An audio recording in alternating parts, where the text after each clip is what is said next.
kopi jantan TO. Jaga malaikat, jaga malaikat. Hai, Assalamualaikum, selamat malam semua.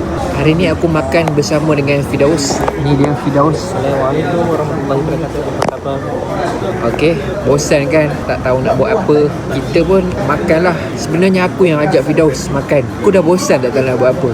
Asyiklah dia orang kampung sini yang ajak aku keluar. Ni dah tempat yang dia bawa, mamak. Ada laluan jalan utama. Kat depan tu ada camp tentera lah. Ni dekat mana sekarang ni kita? Berada dekat mana? Kedai mamak dekat depan ken. Nama kedai dah? Sekarang ni kita nak menunggu makanan sampai. InsyaAllah sekejap lagi tunjuk makanan apa yang kita makan ni. Dengan air apa benda-benda. Nanti kita akan saksikan apa yang makanan yang kita order. Boleh terangkan apa perkhidmatan yang anda sediakan? InsyaAllah siapa mau boleh urut ke sendi-sendi kumpulan ke saraf sakit ke, insyaAllah saya boleh bantu tolong. Saya boleh repair belakang orang saraf semua, insyaAllah.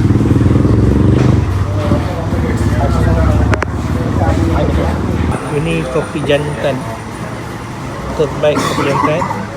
Ini TO Bank, insyaAllah. Okey, apa khasiat kopi jantan ni? Khasiat untuk saya, untuk rata badan lah, untuk saya, insyaAllah.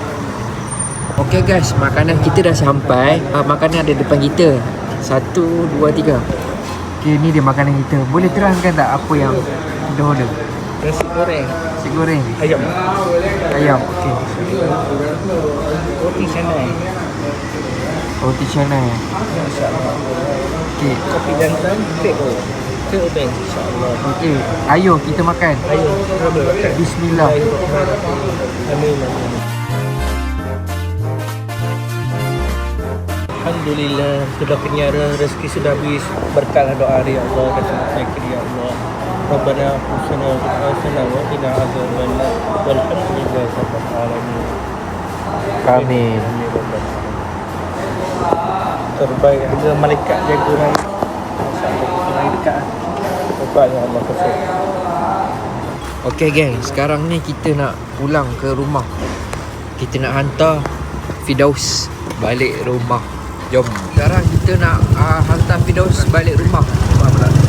Sebab hari sekarang ni dia tengah hujan. Nampak? Sebelum hujan lebat, lebih baik kita selamatkan diri kita. Depan ni insya-Allah bakal dibuka farm fair tak lama lagi. Hari Jumaat atau Sabtu. Alhamdulillah kita telah pun sampai di rumah Firdaus. Amin. Okey. InsyaAllah kita akan jumpa lagi di video yang seterusnya. Okey. Assalamualaikum.